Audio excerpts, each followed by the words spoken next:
High, ভিডিওটি সপ্তাহ দুয়েক আগে হঠাৎ করে দুদিনের জন্য বেরিয়ে পড়লাম। স্টেশনে পৌঁছে ট্রেন ধরে চলে গেলাম হাওড়া স্টেশনে। হাওড়া থেকে বেরিয়ে বাইরে ট্যাক্সি ধরে আমরা পৌঁছে গেছিলাম বাবুঘাটে, যেখান থেকে আমাদের ছিল পুরীর বাস। ফাইনালি আমরা বাসে উঠে গেছি এবং আমাদের বাস ছুটল গন্তব্যের দিকে। সারা রাত বাসে কাটানোর পর আমরা সকালবেলায় পৌঁছে গেলাম ভুবনেশ্বরে।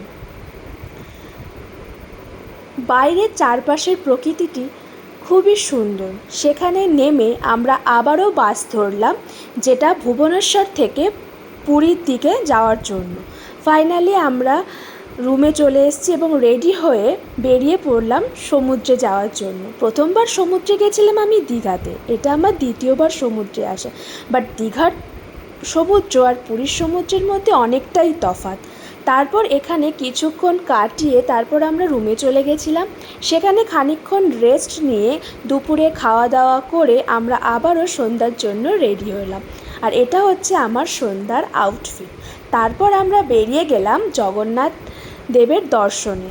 রিক্সা করে পৌঁছে গেলাম জগন্নাথ মন্দিরের সামনে। আমরা একটু রাত করেই গেছিলাম, তবুও দেখো চারিদিকে প্রচুর মানুষের ভিড়।